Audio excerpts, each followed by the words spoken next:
So these are the 10 steps that solicitor will take you through to help you buy your home. So step number 1, the estate agent will send to your solicitor a memorandum of sale. So this is going to detail the agreed price and everybody who's involved in the chain, including their solicitors. That's step number 1. So step number 2 is pay for the searches. Typically the fee is about £400. There's a set of normally 3 or 4 searches.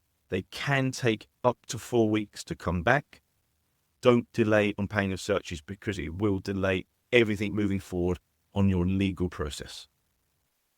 The third step is for you to legally instruct your solicitors that they will contact you, normally initially by email, and then you have to fill out all the information about your own personal details, everybody who's involved in the transaction, and send that back and sign it. At that stage, a case handler will then be assigned. A case handler is not normally assigned until you've legally instructed the solicitor. Step number 4 is for your solicitor to complete their ID checks and their anti-money laundering checks. So these are known as AML checks, and they're going to be checking you are who you say you are, and they're going to be checking your source of funds. Just be aware, solicitors go into a lot more detail quite often than the mortgage advisor. So they can ask for anything between 6 months and a year's worth of bank statements, and in some cases even further back, depending on how your deposit has been built up. Step number 5 is receiving initial draft contracts. So the seller's solicitor will send initial draft contracts through to your solicitor. Now, this doesn't normally happen until the chain is complete. So if the property that you're buying is not a complete chain, quite often the contract won't come in until the chain is complete. Now, if the chain is complete, I think it's reasonable to wait 2 weeks. So from the moment that you've got your offer accepted, for the seller's solicitor to send the contract through to your solicitor is 2 weeks. If your solicitor doesn't have them within 2 weeks, very important, you must get on the phone to the estate agent and let them know, because they can chase the seller's solicitor. You can't chase the seller's solicitor. The contracts are really important because it will have details and instructions to your solicitor of the property that you're buying, including the title number. So really, until those initial contracts come through, everything slows down. The legal process doesn't really get going until your solicitor has received the initial contracts. Just as a side note, along with the initial contracts, if you're buying a leasehold property, which is normally a flat or a masonette, there will be a lease pack. The lease pack will include management information if there is a management company looking after the property, and a set of management accounts just to make sure the service charge and ground rent is all up to date. And they will send a copy of the lease alongside with. So again, these come very early on in the process, and your solicitor really needs them in order to make sure everything's moving forward. Step number 6 is the title and the leasehold checks. So the leasehold pack will come in if it's a leasehold property, along with the draft contracts, and then the solicitor will go and investigate the title and really make sure the person who's selling the property is allowed to sell the property, there's no restrictions on the title, and then they can report that back to you. Step 7 is for the solicitor to report back to you as the client and to report on you on everything so far. So they're going to report to you on the title.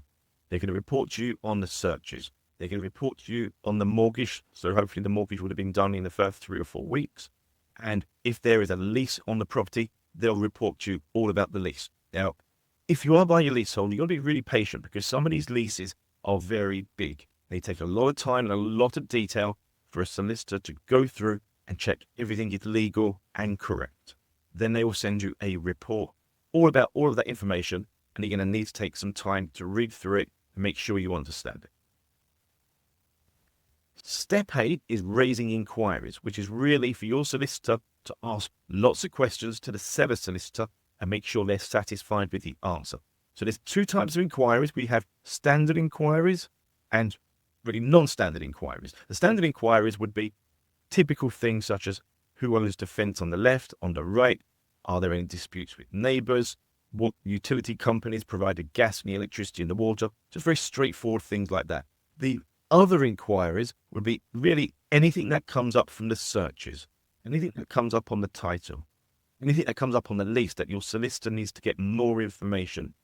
Now, it's not unusual to have between 20 and 30 inquiries. That's very typical. But often what happens is your solicitor will ask 30 inquiries to the seller solicitor, and then a couple of weeks later, they'll get 5 answers. And then your solicitor will say, yep, that's great, but what about the other 25 questions?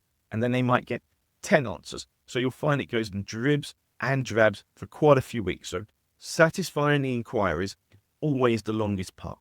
Now, in terms of timescales, this is really important to understand.